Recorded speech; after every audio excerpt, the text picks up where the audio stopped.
about women in business, what are the particular things you talk to all the women that watch this show? And you have a perspective that I'll never have. Yes. No matter how much I try to understand, no matter how much, I will never ever come close to what you know and what you can communicate to this group of people. And what would you communicate to the women watching this program?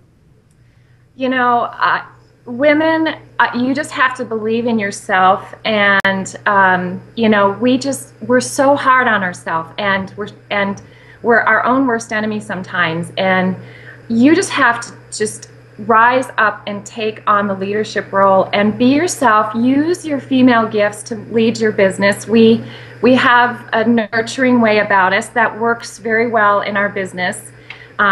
We lead a tribe, you know, we lead an organization like we lead a family. And don't be afraid to stand up and take a leadership role. Doesn't mean you have to act like a man. You still want to stay who you are, but believe in yourself. And women are amazing leaders. We need more of them. I keep telling Art Jonak, we need more women on stage. I'm the only, you know, well, no, I think he's got Donna this year. Good. But believe in yourself. And you know, my upcoming book, The Female Factor, it's about empowering women to be mentored and to mentor others. And that is my mission, is to really connect women. Because I don't know, maybe it goes back to you guys were hunters, you know, and we were, you know, taking care of the fort and competing with each other. We don't have to compete with each other as women. We can support each other and edify each other. And I think that's really important, to empower that part of woman. Josephine Gross and I are co-writing my book, and we just finished the magazine, which is the collection of all the articles that I've written.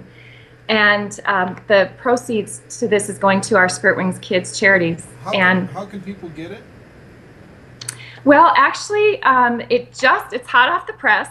And my fan page is launching in a few days, and everything is going to be up through Networking Times, the online shopping. Okay, so here's what I'll do.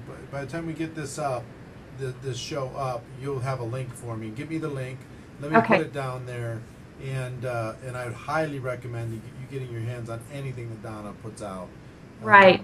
Really. But what I wanted to say is that when I was working with Josephine, she said, this is going to be such a great magazine because the men in our industry are going to want to share this with the women in their company. And I said, Josephine, I said, the articles are not about women, it's about leadership. And I said, when I pick up a book by, you know, Randy Gage or Jordan Adler, Orrin Wilbur, I don't say, oh, this is a book I can share with the men in my organization. Right. I say this is a book I can share with my leaders. Yeah. So I think there's still a little bit of a, you know, there's still some work we have to do, but it's turning around. It is, but I will tell you, people are going to listen different to you. I think women are going to listen different to you. You get in a room full of women and the guys are someplace else, and you guys can have a different conversation. We like to talk about the men. Than the politically correct conversations you have in mixed company. You know what I mean? Yeah. But anyway, I'm glad that you're doing that. And when your book comes out, please come back on and let's talk about the different chapters of the book. We'll promote that to everybody because I think it's important for everybody to see this.